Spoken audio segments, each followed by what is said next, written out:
สวัสดีพ่อแม่พี่น้องทุกคนที่กำลังติดตามอยู่ในช่อง YouTube เนาะ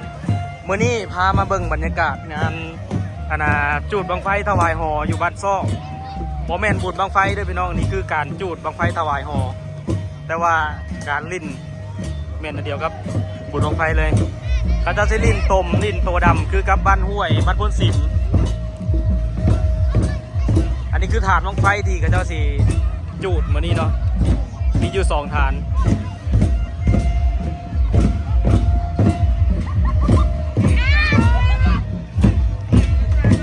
เดี๋ยวพาไปเลาะเบิ่งบรรยากาศอยู่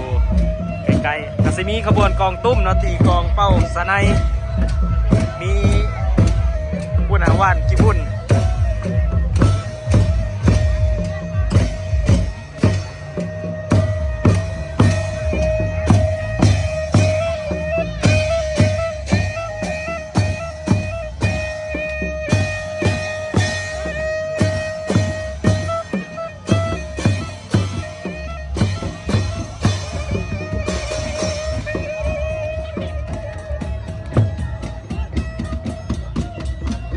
แต่ละกลุ่มแต่ละขบวน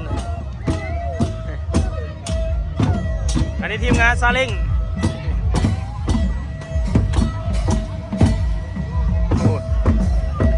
ผู้ใดยังบ่เปื้อนนี่เป็นหามลูกจิตมตอนนี้เราเองเบิ้ลเลยแหละย่านกับเจ้าหามลูกจิตม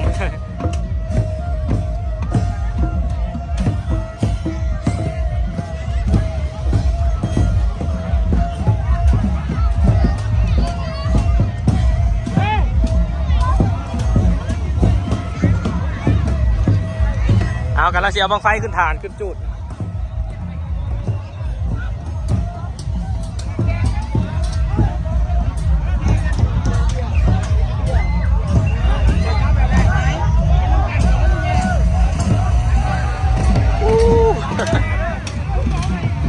ป๊าบพี่โต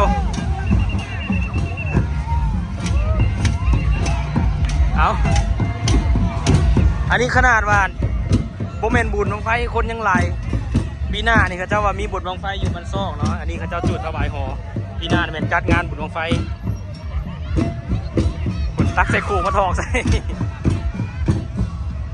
ยานในยานเขาเจ้าหาลูกกินตมเลยอันนี้คือบังไฟดีพร้อมสิจุดแหละพร้อมมาขึ้นฐานเอาเสร็จตึม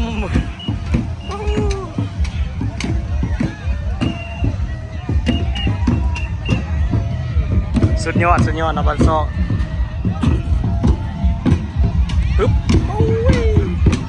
บันซอกบันห้วยพ้นสิมลิ้นแบบเดียวกันเลยโอ้ย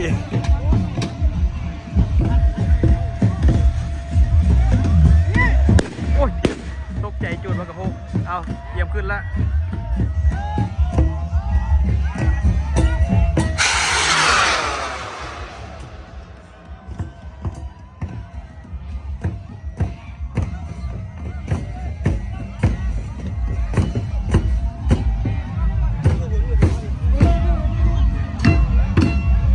บางไฟกับเธอวันหลายขนาด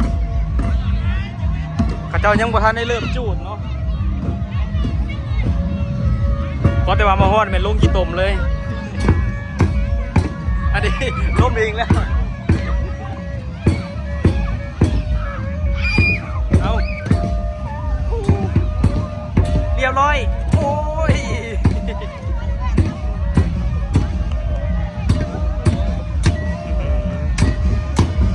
พาเราเบิ่งภายในงานก่อนเนาะพาเราเบิ่งภายในงานก็อยู่ตามโฮมตามนี่ก็จะมีคนมายืนท่าเบิ่งบังไฟผู้ใดบริลิกีตมหาลี่อยู่ตามโฮมเนาะยังกระเจ้าลงกีตมเอาเสร็จ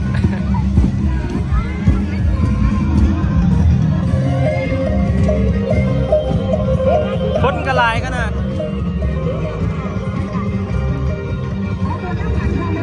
รถเครื่องเสียง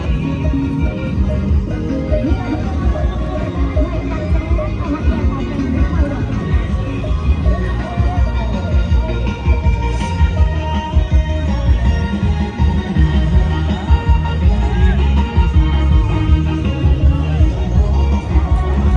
รยากาศกันร้อนแดดฝนตกกระตกบ่แห้งตกบ่แห้ง